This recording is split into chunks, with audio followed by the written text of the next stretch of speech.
Assalamualaikum warahmatullahi wabarakatuh. Perkenalkan, nama saya Bella Zatira dari kelas 3 PRA.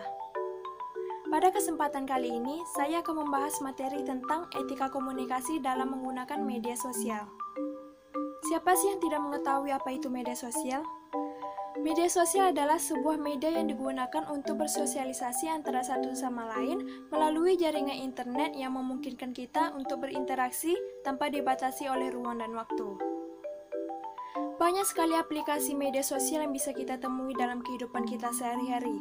Misalnya Instagram, Facebook, Twitter, YouTube, Blogspot, ataupun yang lain sebagainya.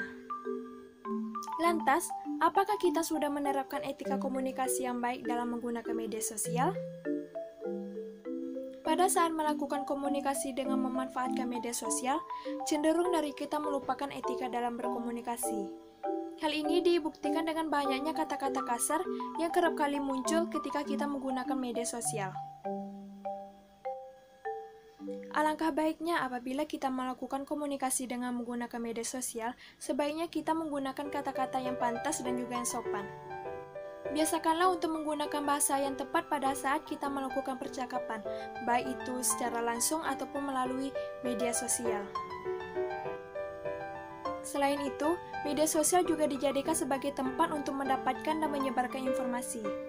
Tetapi, banyak oknum-oknum yang tidak bertanggung jawab yang malah memberikan informasi palsu sehingga dapat mempengaruhi pola pikir si pengguna media sosial.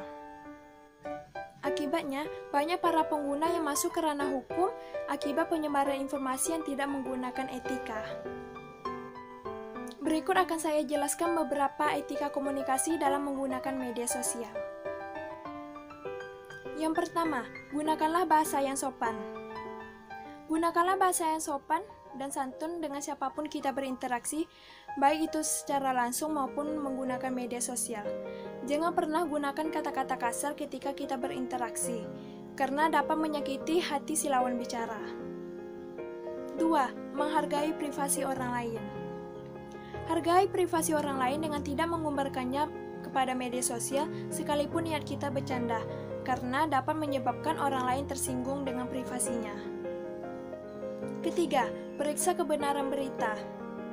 Seperti yang saya jelaskan tadi, media sosial juga dijadikan sebagai tempat penyebaran informasi. Oleh karena itu, kita harus bijak dalam menggunakan media sosial. Kita harus bisa memfilter berita yang sesuai dengan fakta dan juga berita hoax. Sebaiknya kita juga membaca berita yang tidak hanya berdasarkan satu sumber, tetapi juga dari sumber-sumber yang lainnya, agar lebih jelas dan juga rinci. 4. Hindari sara dan pornografi. Alangkah baiknya jika kita tidak menyebarkan informasi yang mengandung unsur sara dan juga pornografi.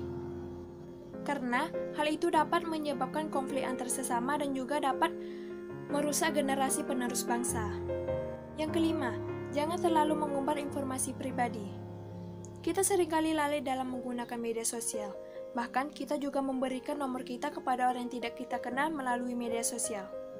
Oleh karena itu, mulai dari sekarang sebaiknya kita tidak memberikan informasi pribadi kita kepada orang lain, misalnya seperti nomor handphone, alamat rumah, ataupun privasi yang lainnya, karena dapat menyebabkan terjadinya tindakan kriminal kepada diri kita.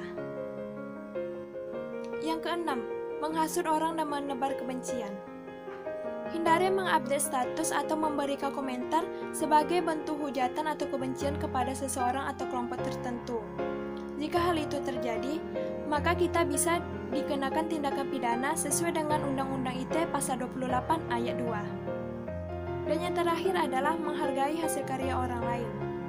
Pada saat kita menyebarkan informasi berupa file, foto, ataupun video, lebih baik kita mencantumkan sumber informasi sebagai bentuk penghargaan kita terhadap hasil karya orang lain. Jangan membiasakan diri dengan mengcopy paste hasil karya orang lain tanpa mencantumkan sumber informasinya. Sekian yang dapat saya sampaikan, semoga dapat menambah wawasan bagi kita semua. Akhir kata, wabillahi taufiq wal hidayah. Wassalamualaikum warahmatullahi wabarakatuh.